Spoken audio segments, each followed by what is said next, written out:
Hello, this is Fabrizio. Marco. Gabriel. Welcome to Calcio Worldwide. In today's episode, we'll be previewing the two epic clashes of the Champions League. Including the exciting Milan derby. The fiercely match, Man City, Real.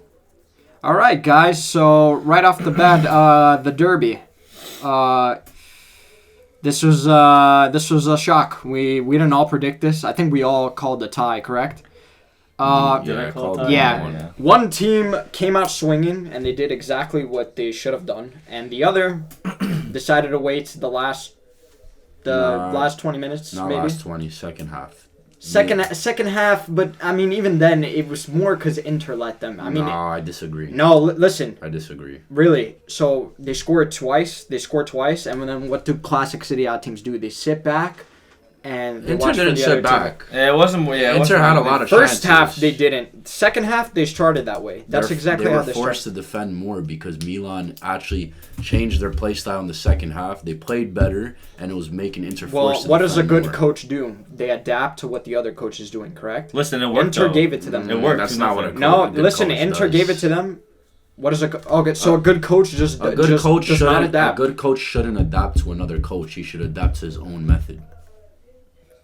That's not adapting. You're talking about Pioli? Yeah, no. What I'm saying is, a coach, his mentality and all his tactics, everything, it shouldn't be based on. what the So other if team's another playing. team's losing, let's say, just to flip it around, and instead of adapting to the other team, they just stick to their game plan, they'll lose not even more. change the game plan, because every coach has a plan A, a plan B, a plan C. They have different methods. For example, Pioli in February he played a 3-5-2. He went back to the 4-2-3-1 in this game. Okay, well, in some games, stuff is gonna be thrown out the window that you're not prepared for. That no plan B, plan C, plan E, whatever is gonna save you. You need to come up with something on the fly. Okay? But he did. It didn't work. Listen, I think he's just got the. He didn't. Let me just say he did not. Okay, because Milan did not even score once. Okay, so Pioli. I'll tell you what. Milan didn't score. You're right. They didn't. But the game could have been 5-0 in the first half. He came in, and I'm going to give him a little bit of credit because yes, Inter the better team. Everyone knows that.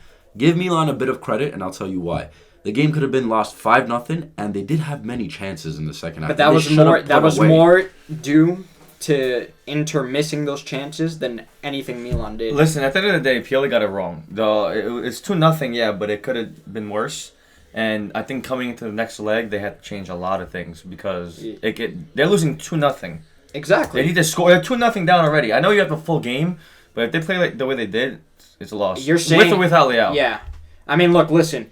You're saying it could have been 5-0. 2-0 is still awful. Especially when you're versing a team that's so great on the defense like Inter is. And now, they scored two goals in 4 minutes? That's bad. Yeah, that's really bad. That is bad. And Inter were comfortable sitting back. Why should we take the risk and try to let Milan, who have deadly forwards, because deadly they attackers, could kill off the game in the first leg? No, because it's taken a risk against a team like Milan. We saw it. I mean, we'll cover it later in the Juve game when they were pressing the first few 20 minutes.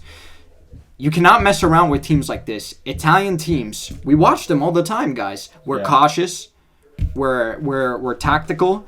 And we observe what the other team's doing. And Inter did exactly that. I hate giving them props. I hate both teams. But listen, like you said, Milan gave up 2 goals. Yeah. They gave up. That is awful. In the first 20 minutes, right? The first 4, but but they gave it up in 4 minutes. That is awful. But I think. Yeah, go on. No, you go. No, go on. No, because I was gonna say, listen, if Inter continues playing like this, they're gonna win the second leg, and I think they can verse Real Madrid like the way they are. Yeah. I think because Man City. That's not over yet. In my opinion, I think Madrid's going through. Let's just say, I think they're the more dangerous team. So I think Inter can go through and give them a game. I don't think it's gonna be like the 4-0. Yeah, and what do we say? And also, what do we say? We say Inter, they never play to their strengths because they never put the pressure. They never bully teams. What do they do with Milan in these past few games? Yeah. They bully them, they score goals, they win. No, we were all wrong about this game, though, because I was very surprised when I watched it because we all expected, classic Serie A, cagey affair where it was, defensive 0-0 to the 70th minute. But this game started with a lot of high pressing. Inter were up there. And then Milan in the second half went at them. But I want to give a shout out to Henrik Mkhitaryan and Edin Dzeko because for AS Roma, for us losing those guys were big. Edin Dzeko is probably one of the most underrated strikers in the world in our generation. Mkhitaryan's another underrated midfield, and I think that shows Inter's class in the transfer market. Yeah. They signed 2 guys for free, and they really improved their squad. Who are old. But look at what they're doing. I mean, listen, Edin Dzeko, I thought his performance was amazing. World class. I mean, and that's what he can do. Inzaghi showed that he is a great manager, and all the criticism. Listen, he may be inconsistent, but at the end of the day, the big games, he showed up for his team. I think he's as a manager. No, he clearly proved it today. He's gotten better. The smart decision to start Edin Dzeko over Lukaku was a fantastic decision. Although when Lukaku came in, he looked fantastic. He did, but he got the battle right. Remember, we're like, what is the key battle here? Edin Dzeko, the defense couldn't stop him at all. Yeah. Lautaro Martinez, despite the goal, was phenomenal. The attackers were just phenomenal. Lautaro Martinez looks like a different player. Yeah. Well, on Milan, every player was absent. Everybody. Yeah. Do you think it was because of Leao, guys? Defense was horrible. No. Yes. Milan rely heavily. This is the difference between Inter and Milan. I'm glad you brought that up. Milan rely heavily on their individual players. That is true. Inter do not. Right. Inter play a very formulaic. They play very structured. They have players that can do stuff like that, like Lautaro. Yeah. But they play like a team. I said a few videos back. Yeah, they play like a team. Milan just have individual players that work well individually, but as a team, they don't really. Milan are very chaotic.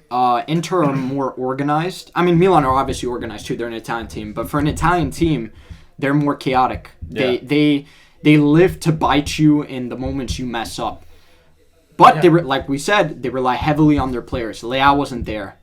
I don't even know if he'll be there for the next No, I think he will. He is. He's going to be a big difference, but by 2-0 down to an Italian team, to a side like Inter, if I'm a Milan fan, I'd be shaking in my boots right now. I'll be heavily disappointed in my team, first off. I mean, we're not even Milan fans. I hate Milan. I was disappointed. Yeah. But yeah, I think that pretty much sums it up, guys. Do you think this game's over? Or you think Milan? This game's not over. It's not over, but I still think Inter's gonna go through. Yeah, me too. Yeah, I think it's not over. Like I think Milan Leao will heavily change next game, but will it be enough? You know what's the difference? I doubt it. The last thing I will say about this game is the difference is the bench. Inter didn't start Brozovic. Inter didn't start Gosens. Oh, he wasn't there. Inter didn't start Lukaku. It's a stronger team. Skriniar's out. He's not even playing. Darmian took his place. Yeah, and not even the bench. On the field, who do Milan have as a striker? As a forward. Creative Leao was creative forwards. Brahim's good. Giroud is a player that needs to rely on somebody that creates chances for him, or he likes to lay off the ball a lot. There's nobody to lay off the ball to him. He's a target man, that's why. No, but that's not. But listen, you built a team, or you need to know your players, right? Yeah, no, for sure. You're saying you got to give credit Pioli. No, because the issues with Pioli started at the start of the season and in the winter transfer market. He made no transfers to build this. That's not Pioli wrong. It's also the board. That's also the board. But Inter doesn't have money either. They have issues too, and they somehow got it together this year. Yeah, you're right. I mean, look, now we go on to a team actually with similar styles, but at the same time completely different. Real and City. This was a great game. Madrid just showed that in that game. Madrid showed that they're Madrid. You know what I mean? That's Real Madrid. Reversing Real Madrid. I disagree. But they got a tie at home. Listen, they got a tie. But guys, the players, I don't know. Once you play under Madrid, I think you're a different class of player because the players compared to the City players that were the big players, Haaland, De Bruyne, Bernardo Silva, they were absent. And people get, De Bruyne scored, but he was absent. Let me just make this point. Why were they absent?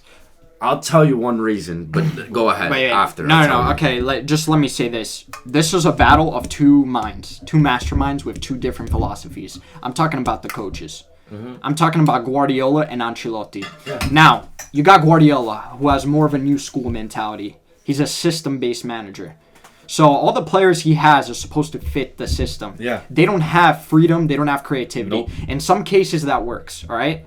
But Now you're versing the opposite of that with Ancelotti. Ancelotti has a very old school mentality. Yes, he's structured. He's all this. But he gives his players freedom. He relies on the strength of his players to make a difference. But unlike Milan, who Real rely on their players a bit, but at the same time, they're also well structured. Yeah, exactly. If something goes wrong, like I say, they adapt, Gab. They adapt. That is true, exactly. There's no plan A, plan B, plan C. These players know what to do. They're experienced. They know that. City's players, some of them are experienced, but under Guardiola, who they've been playing for years, it's a system-based management. All right, one thing, though. First of all, Real is the better team, obviously. Well, I don't know if we could say that because this ended in a Man draw. City this year are different than last year. Yes, Haaland was shut down, but I'll tell you what's the difference. Man City are really strong in the back now. Akanji really improved the team. John Stones looks like a different player, and Rodri was actually Man City's best player on the day. Now, on Madrid's part, actually, at work, I had an argument with someone because someone was telling me, no one's going to stop Haaland, he's the machine, all this. And I said, listen, there's a guy on Real Madrid that they signed for a reason. And now this thing where everyone's like, oh, Virgil van Dijk's the best defender, Ruben Diaz. Guys, Antonio Rudiger, for me, is the best defender in the world. His man marking is crazy. He came from Chelsea. He won a Champions League. He played for Roma. This guy, 1v1, can stop anybody. Yeah, and David Alaba, his partner, underrated. What he did on Haaland, I think Madrid, you got to give their defenders credit. I mean, no, of course. And I think this comes down to, like I said, Haaland, if his team doesn't play well, he doesn't play well.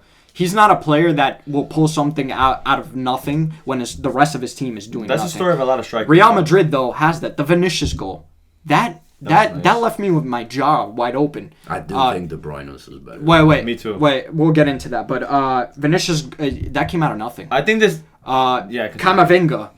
This guy plays out of position. He's not even a left back. Yeah. He was arguably... I mean, you can make an argument he was man of the match, honestly. I think it was Vinny than him. Two best players. Yeah. But the thing is, like, this is where I say UEFA is just... Their decisions don't make sense. Kevin De Bruyne was named man of the match, and both you and I said during the game, this is one of the worst games I've seen De Bruyne besides play. score, he didn't do anything. He did not play well. Yeah. If anything, if you want to give the man of the match to a City player, Rodri was City's best player. Yeah. But let's be honest. Even then, he wasn't even close. Vinicius Jr. was the best player on the field. I mean, look, listen, this game, though, and I'm glad you pointed out the defense, and was, City are a threat. They're up there. This was a tie at home. They did get the result, and... City, I said that they don't really have a player that could pull something out of nothing. The closest thing they have that is De Bruyne. Does he do that all the time? Not really. But he did make that shot. I will say this though, and this might be a crazy take. I saw some of the people on Paramount. They were saying that De Bruyne. He just, I think Carragher. Carragher? Yeah, he said, he's just missing that one trophy to be an all-time great up there with Modric, Kaká. This is an absolute joke. Yeah. I don't care what people say. De Bruyne, just technically wise, he's not on the, even with a trophy, whatever, he's not on the level. Technically on the ball. No, his vision is not as great as Modric, and Modric is on the same level of technicality as De Bruyne, if not better. He's not a Kaká level. He's not a Zidane level. I agree with you. Yeah. All these great center mids attacking. He is great. De Bruyne still has a couple of years. Francesco Totti too. I mean, you're right. He's great, but he's not one of the. Like, you can't tell him like he's top 10 best midfielders of all time. You can't tell me that. This game is not done. Not even top 15. This game's not done. Listen, Madrid will not be intimidated in City's turf. They will not be. But City at home this season are very strong. They're very strong, but who are they playing against? They're not playing against Real Madrid. Well, though, I just have a feeling that City's going to win. I disagree. I disagree too. Listen, this has been Vinicius' tournament. If there's a player who has been bossing this tournament this entire time, Vinicius has been doing it. He's been doing it last year. He's been doing it this year. This is Haaland's first rodeo. Okay, we'll see. Guys, I'm gonna be honest. I think this is I think City will win if Pep gets the game right. He got it wrong last year. It's on the managers. He got it wrong last year because he took out De Bruyne and Mahrez like 30 minutes left of the second half. What happened? Rodrigo came on, 2 goals. Listen, it's on the managers. But I'll be biased and say the Italian guys are killing it this year. But it's facts though. I mean, look, listen. All right, that concludes our Champions League review. Tune us in next for our Europa League predictions, and we'll give a Yeah. Well, we're here all day, every day. Tune in. Follow us on Instagram and TikTok. The links on our channel. Like and subscribe if you enjoy the content. All right. Hope you enjoyed the video. Peace. You gotta say peace. I said every video.